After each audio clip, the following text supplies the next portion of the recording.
فرزند زہرا یہ حالات برے ہیں۔ کاشانۂ بصیرت ایک ایسا مکمل یوٹیوب چینل جس پر محروم بصارت کے لیے بالخصوص اور تمام افراد کے لیے بالعموم سینکڑوں کی تعداد میں اسلامی کتب دستیاب ہیں۔ لہذا گزارش ہے کہ آپ اپنی ذمہ داری نبھاتے ہوئے کاشانۂ بصیرت کو سبسکرائب کرنے کے ساتھ ساتھ بیل آئیکن کو پریس کیجیے تاکہ آپ علم کے حصول کے ساتھ ساتھ مذہب اہل بیت کی اشاعت میں بھی اہم کردار ادا کرتے رہیں۔ کاشانۂ بصیرت، کاشانۂ بصیرت، کاشانۂ بصیرت۔ فرزند زہرا یہ حالات برے ہیں۔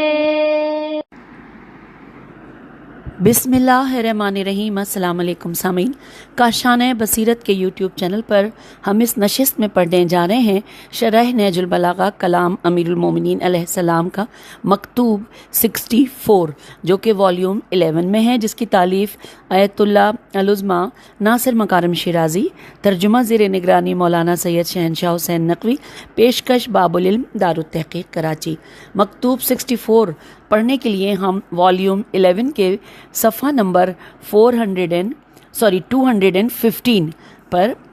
آ گئے ہیں، اور یہ مکتوب تھوڑا طویل ہے تو اس کو ہم 2 حصوں میں پڑھیں گے، کیونکہ اس کو 2 حصوں میں تقسیم کیا گیا ہے، یعنی پہلا حصہ مکتوب کا اور پھر دوسرا حصہ تھوڑا سا طویل یہ مکتوب ہے۔ آئیے پڑھنے کا آغاز کرتے ہیں۔ لکھا ہے آپ علیہ السلام کا مکتوب گرامی معاویہ کے جواب میں۔ آئیے پہلے ہم مکتوب کی سند کے حوالے سے معلومات جو یہاں موجود ہیں وہ مل کر پڑھتے ہیں۔ کتاب مصادر نہج البلاغہ میں اس مکتوب کے لیے نہج البلاغہ کے علاوہ کچھ دوسرے ماخذ ذکر ہوئے ہیں، من جملہ یہ کہ ابن ابی الحدید معاویہ کے امام علیہ السلام کو تحریر کردہ خط کو کہ امام علیہ السلام کا مکتوب اس کے خط کا جواب ہے، اس مکتوب کی شرح کے ذیل میں لائے ہیں۔ یہ اس بات کی دلیل ہے کہ انہوں نے معاویہ کے خط اور امام علیہ السلام کے جواب کو نہج البلاغہ کے علاوہ کسی اور ماخذ سے حاصل کیا ہے۔ اس کے علاوہ ابن قتیبہ یا قتیبہ متوفی 272 نے جو سید رضی رحمہ اللہ سے پہلے کے ہیں، کتاب الامامت و سیاست میں اس مکتوب کو مختصر صورت میں نقل کیا ہے، جبکہ سید رضی رحمہ اللہ کے بعد بھی اسے طبرسی نے احتجاج اور دوسروں نے اپنی کتب میں ذکر کیا ہے۔ اور حوالہ نوٹ کیجئے مصادر نہج البلاغہ جلد نمبر 3 صفحہ نمبر 456۔ اور اب ہیڈنگ ہے مکتوب پر ایک نظر۔ تفصیلات ہیں جیسا کہ اوپر ذکر ہوا کہ یہ مکتوب معاویہ کے امام علیہ السلام کو لکھے ہوئے شیطنت آمیز خط کا جواب ہے، جو اب تک نہج البلاغہ میں ذکر ہونے والے مکتوبات میں سے 12واں مکتوب ہے۔ ان تینوں مکتوبات سمیت جو اس کے بعد ذکر ہوں گے، نہج البلاغہ میں امام علیہ السلام کے معاویہ کو تحریر کردہ خطوط کی مجموعی تعداد 15 تک پہنچتی ہے۔ بہرحال اس مکتوب کے مختلف حصے معاویہ کے بیہودہ اور بے بنیاد دعووں پر مشتمل ہیں، جیسے نمبر 1، معاویہ اپنے خط میں لکھتا ہے کہ ہم عبد مناف کے بیٹے صدیوں سے صلح و صفائی کے ساتھ باہم زندگی گزار رہے تھے، یہاں تک کہ تمہارے معاملات نے ہمارے درمیان اختلاف پیدا کیے۔ امام علیہ السلام اسے جواب دیتے ہوئے فرماتے ہیں کہ جس چیز نے ہمارے اور تمہارے درمیان جدائی ڈالی ہے اسلام ہے، اور تمہاری بقا کفر پر ہوگی۔ نمبر 2، معاویہ اپنے خط میں طلحہ و زبیر کے قتل اور حضرت عائشہ کو بصرہ سے مدینے کی طرف شہر بدر کرنے کا تذکرہ کرتا ہے۔ امام علیہ السلام اس کے جواب کے لیے صرف اس جملے پر اکتفا فرماتے ہیں کہ اس معاملے کا تمہارے ساتھ کوئی تعلق نہیں۔ یہ اس بات کی طرف اشارہ ہے کہ مسلمانوں کا حاکم میں ہوں اور اسلامی حکومت کو چلانے اور مشکلات کے حل کے لیے مجھے فیصلہ کرنا ہے۔ نمبر 3، حاکم شام اپنے خط کے دیگر حصے میں امام علیہ السلام کو جنگ کی دھمکی دیتا ہے۔ اس پر امام علیہ السلام برہمی کے ساتھ فرماتے ہیں، اس کے بجائے کہ تم میری طرف آؤ میں خود تمہاری طرف آتا ہوں، گویا تم میدان جنگ میں میری بے مثال شجاعت و بہادری اور اپنے دادا، ماموں اور بھائی پر لگائی ہوئی میری ضربت بھول چکے ہو۔ نمبر 4، مکتوب کے آخر میں امام علیہ السلام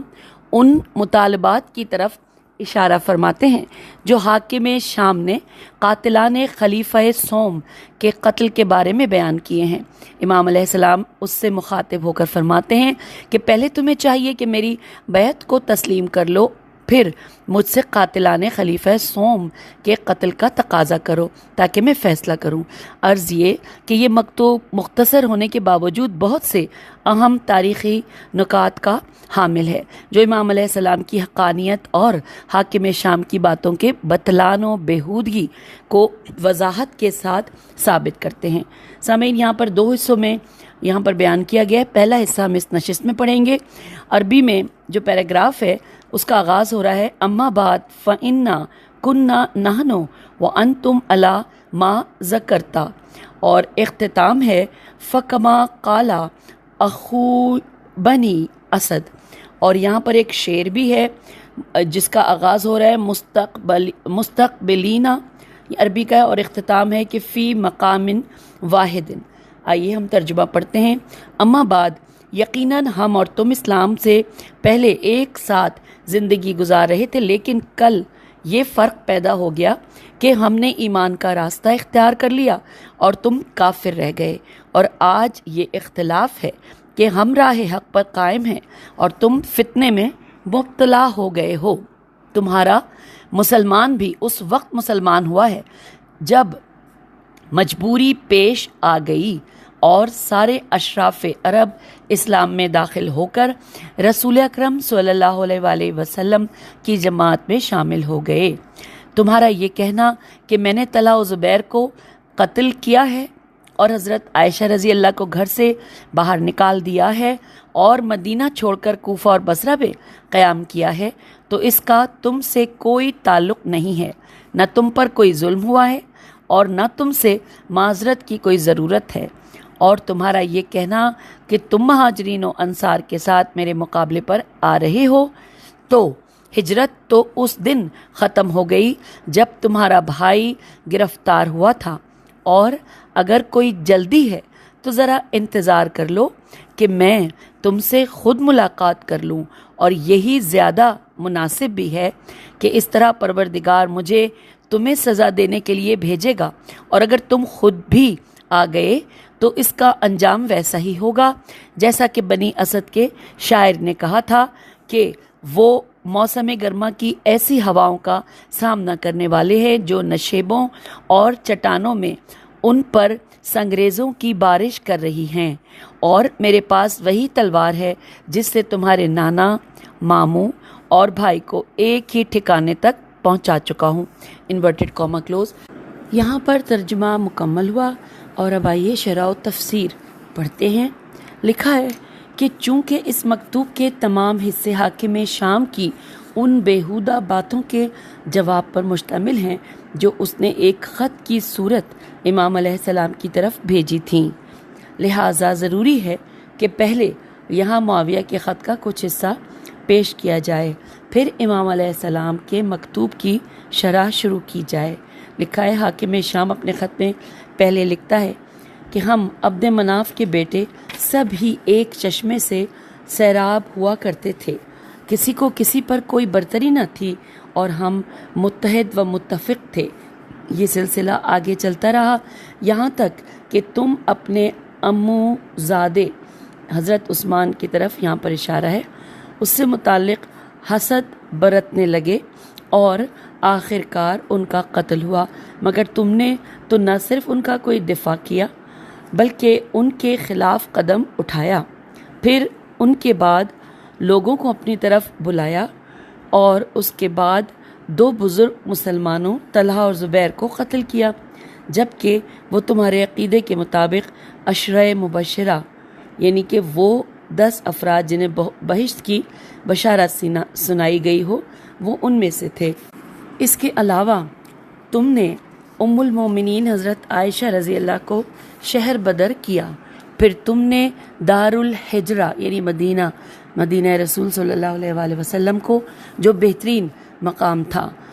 ترک کر دیا اور حرمین شریفین سے دور ہو کر کوفے میں زندگی گزارنے پر راضی ہوئے۔ صرف یہی نہیں بلکہ تم پہلے بھی رسول خدا صلی اللہ علیہ وآلہ وسلم کے 2 خلیفوں پر کیچڑ اچھالا کرتے تھے اور ان سے بیعت کرنے پر تیار نہ تھے۔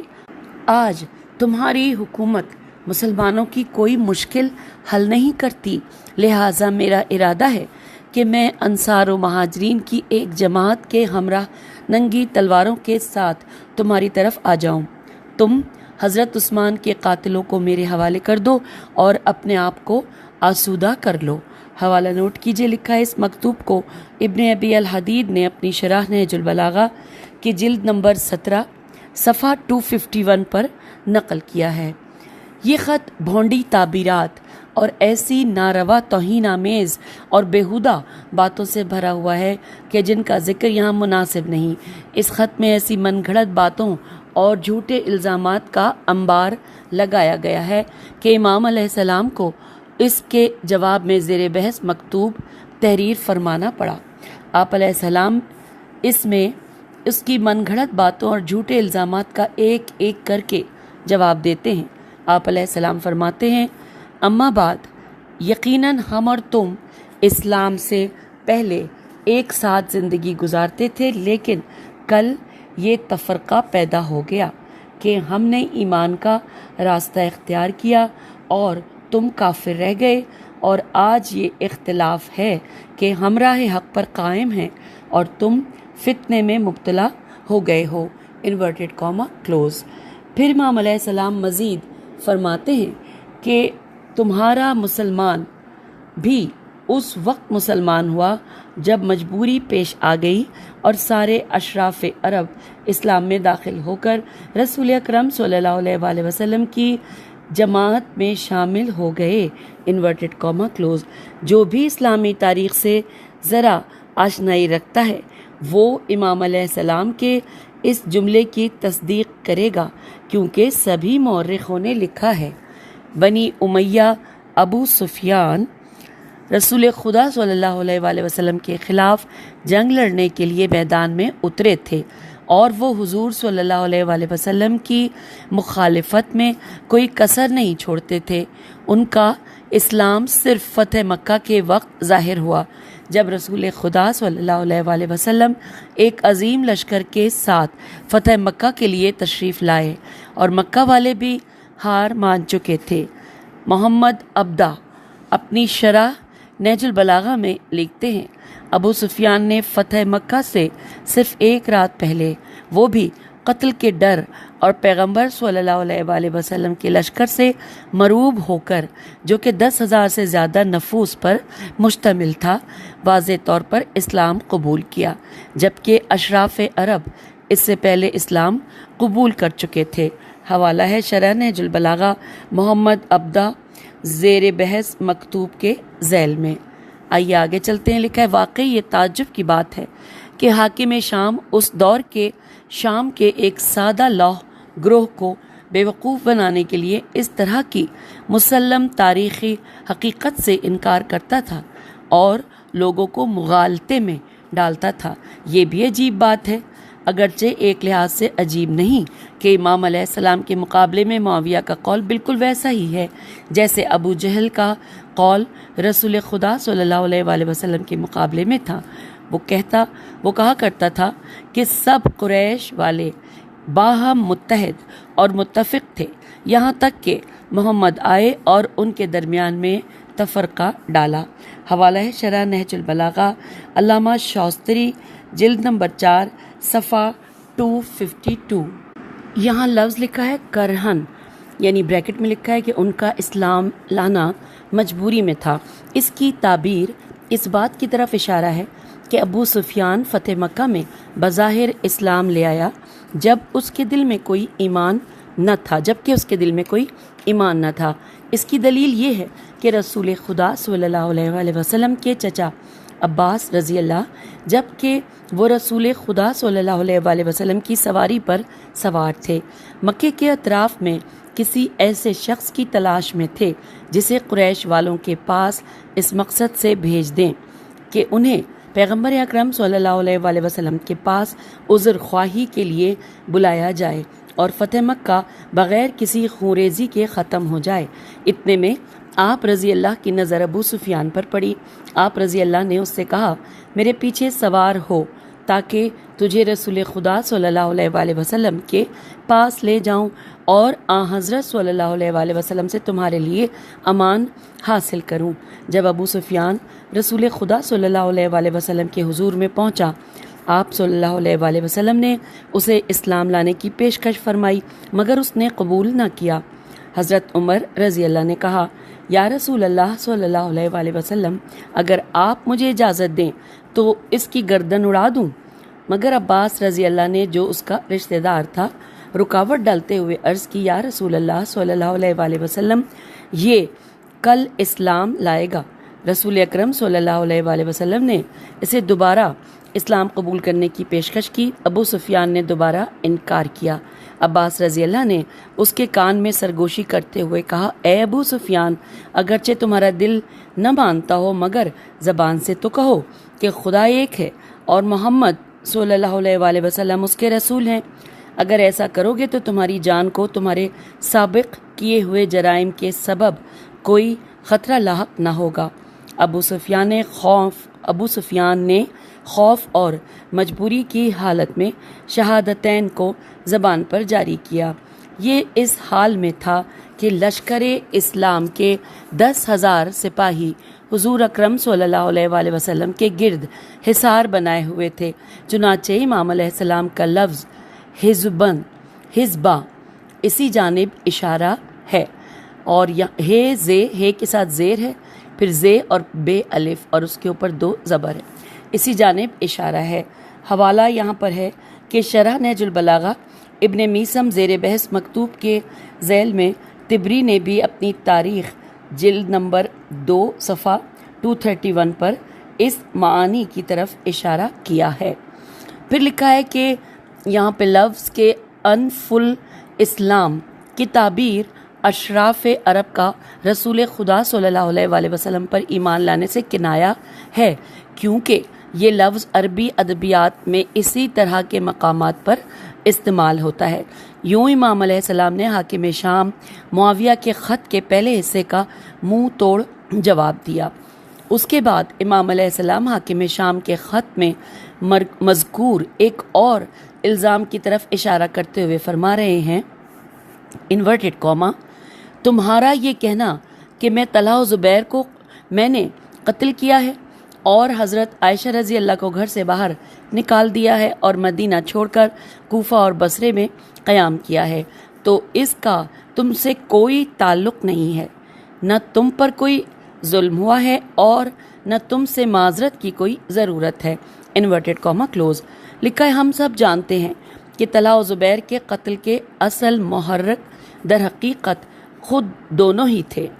جو پہلے امام علیہ السلام کی بیعت کر چکے تھے اور بعد میں آپ علیہ السلام سے بغاوت کرتے ہوئے جنگ جمل کے شعلے بھڑکا دیے۔ پھر یہ بات بھی ہم جانتے ہیں کہ حضرت عائشہ رضی اللہ اپنی رغبت و ارادے سے بصرے کے باغیوں کے ساتھ مل گئیں، جبکہ امیر المومنین علیہ السلام نے نہایت جواں مردی کا مظاہرہ فرمایا اور رسول خدا صلی اللہ علیہ وآلہ وسلم کے احترام میں انہیں عزت و احترام کے ساتھ مدینے لوٹا دیا۔ یقیناً معاویہ یہ سب کچھ جانتا تھا، لیکن اس کا اصل مقصد شامیوں میں فتنہ کھڑا کرنا تھا۔ اس کا معمول تھا کہ وہ اپنا خط بالائے ممبر سب کے سامنے پڑھواتا تھا تاکہ ملکی حالات سے ناآگاہ شامیوں کو حضرت علی علیہ السلام کے خلاف ورغلائے۔ اگر امیر المومنین علیہ السلام نے معاویہ کو کوئی مفصل جواب نہیں دیا ہے تو ایسا اس لیے تھا کہ تفصیلی جواب دینا اس کے خط کے لیے اہمیت و وقت شمار ہوتا تھا، لہٰذا آپ علیہ السلام نے اسے نظر انداز کرتے ہوئے فرمایا کہ ان باتوں کا تمہارے ساتھ کوئی تعلق نہیں ہے۔ ابن ابی الحدید نے اس مقام پر کچھ دلچسپ تعبیرات پیش کی ہیں جن کا ذکر یہاں مناسب ہوگا۔ وہ کہتے ہیں کہ معاویہ کو دیا گیا تفصیلی جواب یوں ہے کہ طلحہ و زبیر اپنی سرکشی، بیعت شکنی اور فتنہ انگیزیوں کے نتیجے میں خود ہی اپنے قتل کا سبب بنے ہیں۔ اگر وہ سیدھی راہ پر باقی رہتے تو بچ جاتے، اور جو بھی حق پر مارا جاتا ہے اس کا خون رائے گاہ نہیں جاتا۔ اس کے بعد وہ لکھتے ہیں کہ جہاں تک ان کے بزرگان اسلام میں سے ہونے کی بات ہے تو اس سلسلے میں کوئی شک نہیں، لیکن بعض اوقات بزرگ لوگ بھی غلط کاموں کے مرتکب ہوتے ہیں، اور ہمارے اصحاب اس بات کے معتقد ہیں کہ انہوں نے توبہ کی ہے، اور جو کچھ انہوں نے جنگ جمل میں کیا ہے اس پر ندامت کی حالت میں دنیا سے کوچ کر گئے ہیں۔ ہم یہ بھی کہتے ہیں کہ توبہ و ندامت کی بنا پر وہ لوگ بہشتی ہیں۔ اگر وہ توبہ نہ کرتے تو نجات نہیں پا سکتے تھے، کیونکہ خداوند تعالیٰ اطاعت و تقوی کے معاملے میں کسی سے دوستی نہیں رکھتا۔ رہی یہ بات کہ وہ دونوں عشرہ مبشرہ میں سے تھے اور انہیں بہشت کی بشارت دی گئی تھی، اور یہ وعدہ مشروط تھا، یعنی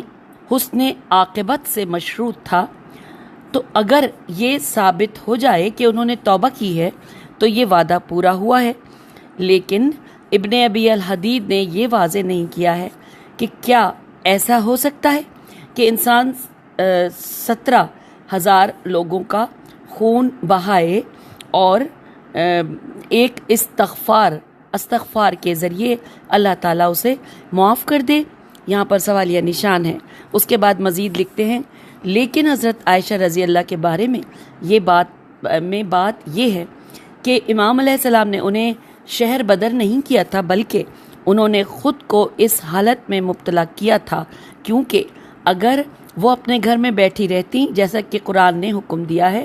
تو عربوں اور کوفیوں کے درمیان ذلیل و خوار نہ ہوتیں۔ اس کے علاوہ امیر المومنین علیہ السلام نے جنگ کے بعد ان کا احترام کیا۔ اگر حضرت عائشہ رضی اللہ نے یہی سلوک حضرت عمر کے ساتھ کیا ہوتا اور ان کی تفرقہ اندازی اور فتنہ انگیزی کا سبب بننے کے بعد حضرت عمر ان پر غلبہ پاتے تو یقیناً انہیں قتل کر کے ان کے ٹکڑے ٹکڑے کر دیتے، لیکن حضرت علی علیہ السلام خاص حلم و بزرگواری کے حامل تھے، لہٰذا ایسا نہ کیا۔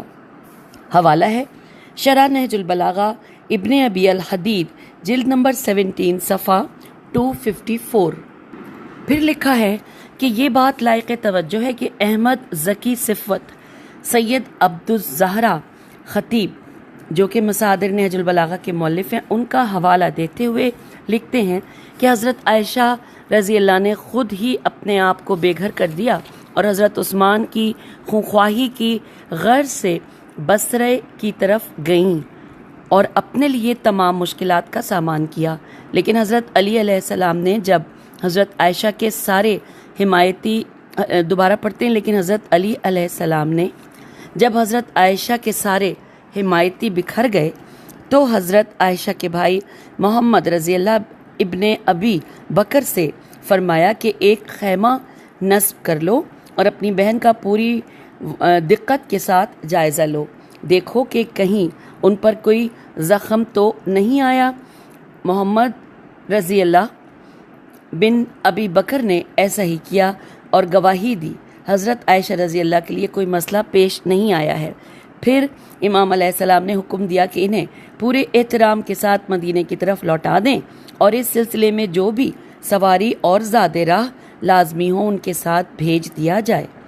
پھر بصرے کی 40 نمایاں خواتین کو حکم دیا کہ مدینے تک ان کی ہمراہی کریں۔ حوالہ نوٹ کیجیے مصادر نہج البلاغہ جلد نمبر 3 صفحہ 456۔ طبری نے بھی اپنی تاریخ میں جلد نمبر 3 صفحہ 547 پر اسی معنی کے مشابہ مطلب بیان کیا ہے۔ ہمارے عقیدے کے مطابق حضرت علی علیہ السلام نے جو عزت و احترام حضرت عائشہ کے لیے اتنے سارے جرائم کے بعد کیا ہے وہ اس بات کے لیے کافی تھا کہ حضرت عائشہ زندگی بھر کے لیے حضرت علی علیہ السلام کی احسان مند رہتیں، لیکن تاریخ گواہ ہے کہ انہوں نے حق شناسی کا مظاہرہ نہیں کیا، بلکہ حضرت علی علیہ السلام کی بھرپور مخالفت کرتی رہیں۔ حاکم شام کے اپنے خط میں حضرت علی علیہ السلام پر کیے ہوئے اعتراضات میں سے ایک یہ تھا کہ تم نے رسول خدا صلی اللہ علیہ وآلہ وسلم کے شہر مدینہ کو چھوڑ کر کوفہ و بصرہ کا رخ کیا۔ اس باعظمت شہر کو چھوڑ کر ایسے مقام کی طرف منتقل ہونا کوئی اچھا کام نہیں۔ یقیناً حاکم شام کا مقصد یہ تھا کہ حضرت علی علیہ السلام مدینے میں رہیں اور وہ خود مسافت کی دوری کا فائدہ اٹھاتے ہوئے تمام شام اور عراق پر قبضہ جمائے، مگر امام علیہ السلام کی کوفہ آمد نے اس کے منحوس منصوبے پر پانی پھیر دیا۔ اس بات پر گواہ وہ خط ہے جو حاکم شام نے پہلے زبیر کو لکھ بھیجا تھا کہ میں نے شام میں تمہارے حق میں اور تمہارے بعد طلحہ کے لیے لوگوں سے بیعت لی ہے، پس تم عراق کی طرف روانہ ہو جاؤ، اس پر قبضہ کر لو، تو اس صورت میں پورا عراق اور شام تمہارے اختیار میں ہوں گے۔ حوالے میں لکھا ہے البدا و تاریخ المطہر بن طاہر المقدسی، جلد نمبر 5 صفحہ نمبر 211۔ حاکم شام نے جو کچھ اس سلسلے میں لکھا تھا اس پر اکتفا نہ کیا، بلکہ اس نے اس مقام پر ایک غلط جملہ استعمال کرتے ہوئے کہا انورٹڈ کاما حدیث پیغمبر صلی اللہ علیہ وآلہ وسلم میں آیا ہے، جو بھی مدینے سے خارج ہو جائے وہ خبیث اور گناہ گار ہے، انورٹڈ کاما کلوز، جبکہ وہ اس سے بے خبر ہے کہ اس حدیث کا مصداق سب سے پہلے معاویہ بنتا ہے، اور اسی طرح طلحہ، زبیر اور حضرت عائشہ بھی، جنہیں حاکم شام بہت چاہتا تھا۔ اس کے علاوہ رسول خدا صلی اللہ علیہ وآلہ وسلم کے بعض بزرگ اصحاب جیسے ابو ذر رضی اللہ، سلمان رضی اللہ اور ابن مسعود رضی اللہ وغیرہ بھی مدینے سے خارج ہو کر دور دراز علاقوں اور مقامات پر دنیا سے رخصت ہو گئے ہیں۔ یہ بات درست ہے کہ قبر رسول خدا صلی اللہ علیہ وآلہ وسلم کی مجاورت اور قربت برکات کا موجب ہے، اور لیکن امام علیہ السلام کا فرض یہ ہے کہ بعض اوقات فتنہ و فساد کی آگ کو بجھانے کے لیے اس نورانی قبر کی مجاورت سے چشم پوشی کریں اور ایسے مقام کی طرف روانہ ہو جائیں جہاں بہتر طور پر فتنوں کی آگ کو دبا سکتے ہوں۔ لیکن امام علیہ السلام نے حاکم شام کے جواب میں صرف اتنا کہہ دینے پر اکتفا فرمایا کہ اس کام کا تمہارے ساتھ کوئی تعلق نہیں، کیونکہ مسئلہ بالکل واضح تھا اور کسی شرح و تفصیل کی ضرورت بھی نہ تھی۔ اب لکھا ہے کہ امام علیہ السلام کی یہ تعبیر کہ انورٹڈ کاما کہ یہ ایسا کام ہے جس سے تم غائب تھے اور تم پر کوئی بات نہیں، انورٹڈ کاما کلوز، اس بات سے کنایا ہے کہ تمہارا اس سے کوئی تعلق نہیں۔ پھر امام علیہ السلام حاکم شام کی دھمکی جو مغالطے اور بےہودگی پر مبنی تھی اس کا جواب دیتے ہوئے فرماتے ہیں انورٹڈ کاما، اور تمہارا یہ کہنا کہ تم مہاجرین و انصار کے ساتھ میرے مقابلے پر آ رہے ہو، تو ہجرت تو اس دن ختم ہو گئی جب تمہارا بھائی گرفتار ہوا تھا، انورٹڈ کاما کلوز۔ ہم جانتے ہیں کہ حاکم شام کے طرفدار، اس کے قریبی دوست، یہاں تک کہ وہ خود بھی عرب کے دور جاہلیت کی باقیات میں سے تھا۔ یہ وہی لوگ ہیں جو فتح مکہ تک اسلام کے خلاف ڈٹے رہے، مگر جب ان کی توانائی ختم ہو گئی اور مزید ٹک نہ سکے تو ایمان کا اظہار کیا، اور رسول خدا صلی اللہ علیہ وآلہ وسلم نے ان کی آزادی کا حکم صادر فرمایا، چنانچہ اسی لیے انہیں طلقاء کہا جاتا ہے۔ یہ انورٹڈ کاما میں ورڈ ہے۔ پھر لکھا ہے دوسری طرف ہم یہ بھی جانتے ہیں کہ مہاجر وہ لوگ تھے جو فتح مکہ سے پہلے ایمان لائے تھے، اور انصار وہ لوگ تھے جو ان کی حمایت کرنے والے تھے، لیکن جب مکہ فتح ہوا اور وہ علاقہ حجاز سے کٹ کر رسول خدا صلی اللہ علیہ وآلہ وسلم کے قبضے میں آیا تو ہجرت کا کوئی مفہوم نہ رہا۔ اسی لیے رسول خدا صلی اللہ علیہ وآلہ وسلم نے فرمایا، یہاں پہ عربی میں لکھا ہے، بہت چھوٹا ہے، پڑھتے ہیں، لا ہجرت بعد الفتح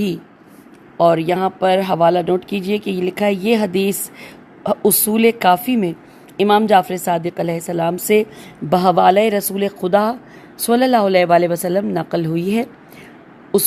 حوالہ اصول کافی جلد نمبر 5 صفحہ 443 حصہ نمبر 5۔ اسی طرح اہل سنت کی کتب میں سے استیعاب الف سین تے یہ عین الف بے جلد نمبر 2 صفحہ 72 اور صحیح بخاری جلد نمبر 3 صفحہ 2 پر ذکر ہوئی ہے۔ آئیے آگے پڑھتے ہیں۔ دلچسپ بات یہ ہے کہ فتح مکہ کے دن حاکم شام کے یزید بن ابو سفیان نامی بھائی اور بعض دیگر لوگوں نے مکہ کے کسی گوشے میں لشکر اسلام سے مقابلہ کرنے کا فیصلہ کیا۔ رسول خدا صلی اللہ علیہ وآلہ وسلم نے ایک گروہ بھیج کر انہیں منتشر کیا اور معاویہ کا بھائی گرفتار ہوا۔ خود معاویہ بھی طلقاء میں سے تھا۔ اس کے علاوہ ابو سفیان بھی فتح مکہ کے دن رسول خدا صلی اللہ علیہ وآلہ وسلم کے چچا عباس رضی اللہ کے ہمراہ ایک قیدی کی طرح آپ صلی اللہ علیہ وآلہ وسلم کی خدمت پہ پہنچا اور ظاہراً اسلام قبول کیا اور رسول خدا صلی اللہ علیہ وآلہ وسلم نے اسے آزاد فرمایا۔ یہ موضوع ہمارے پاس موجود نہج البلاغہ کے ایک دوسرے نسخے سے موافقت رکھتا ہے جس میں یہاں پہ یہ لفظ لکھا ہے، بہت چھوٹا ہے، ہم پڑھنے کی کوشش کرتے ہیں۔ لفظ یہاں پہ لکھا ہے کہ جس میں اخو کا کے بجائے ابو کا ذکر ہوا ہے۔ حوالہ علامہ شاستری نے اپنی شرح نہج البلاغہ جلد نمبر 4 صفحہ 120 پر اس نسخے کو ترجیح دی ہے۔ بہرحال یہ بات طے ہے کہ نہ حاکم شام مہاجرین میں سے تھا، نہ اس کا باپ اور نہ اس کے حامی، بلکہ یہ لوگ کفر و بت پرستی کے دور کی باقیات شمار ہوتے تھے۔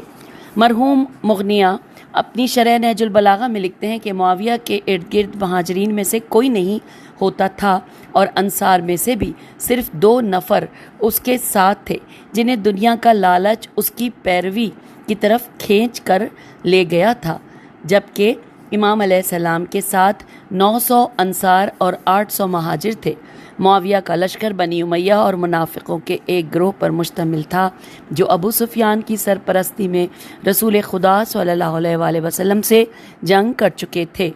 لیکن حضرت علی علیہ السلام کے اصحاب اسلام کے حقیقی مجاہدوں پر مشتمل تھے، اور ہمیں اس مطلب پر تعجب نہیں ہونا چاہیے کیونکہ حضرت علی علیہ السلام رسول خدا صلی اللہ علیہ وآلہ وسلم کے وجود کا حصہ تھے، اور معاویہ اپنے باپ ابو سفیان جو کہ اسلام کا بدترین دشمن تھا شمار ہوتا تھا، اس کی باقیات میں سے تھا۔ یہاں پر حوالہ ہے فی ظلال نہج البلاغہ جلد نمبر 4 صفحہ 161۔ امام علیہ السلام اس کلام کو جاری رکھتے ہوئے فرماتے ہیں انورٹڈ کاما، اور اگر کوئی جلدی ہے تو ذرا انتظار کر لو، میں تم سے خود ملاقات کر لوں، اور یہی زیادہ مناسب بھی ہے کہ اس طرح پروردگار مجھے تمہیں سزا دینے کے لیے بھیجے گا، اور اگر تم خود بھی آ گئے تو اس کا انجام ویسا ہی ہوگا جیسا کہ بنی اسد کے شاعر نے کہا ہے، وہ موسم گرما کی ایسی ہواؤں کا سامنا کرنے والے ہیں جو ان پر نشیبوں اور چٹانوں میں سنگریزوں کی بارش برسا رہی ہیں، اور میرے پاس وہی تلوار ہے جس سے تمہارے نانا، ماموں اور بھائی کو ایک ٹھکانے تک پہنچا چکا ہوں۔ انورٹڈ کاما یہاں پہ کلوز ہوا۔ یہ اس بات کی طرف اشارہ ہے کہ تم اپنی کھوکھلی دھمکیوں سے باز آ جاؤ۔ تم تو علی علیہ السلام کو میدان جنگ میں اچھی طرح جانتے ہو۔ میں نے صرف جنگ بدر کے میدان میں تمہارے 3 قریبی رشتہ دار جو کہ مشرکین کی صفوں میں اور اسلام کے دشمنوں میں سے تھے موت کے گھاٹ اتار دیا ہے، اور ان رشتہ داروں میں تمہارا دادا قطبہ بن ربی، تمہارا ماموں ولید بن عتبہ اور تمہارا بھائی حنظلہ بن ابی سفیان شامل تھے۔ تم ایسے بہادر جنگجو کو اس قسم کی کھوکھلی دھمکیوں سے نہیں ڈرا سکتے۔ امام علیہ السلام اپنی اور اپنے ساتھیوں کی بہادری اور مردانگی کو میدان جمل اور نہروان کے علاوہ میدان صفین میں بھی عملی طور پر دکھلا چکے تھے کہ اگر عمر و آس کا ہیلا اور کوفے کے بعض فریب خوردہ سادہ لوح نہ ہوتے تو جنگ مکمل طور پر امام علیہ السلام کے فائدے میں ختم ہونے والی تھی۔ یہاں پر سامعین مکتوب 64 کا پہلا حصہ مکمل ہوا، اور کیونکہ ابھی بھی 34 منٹس ہو گئے ہیں، اس کا جو دوسرا حصہ ہے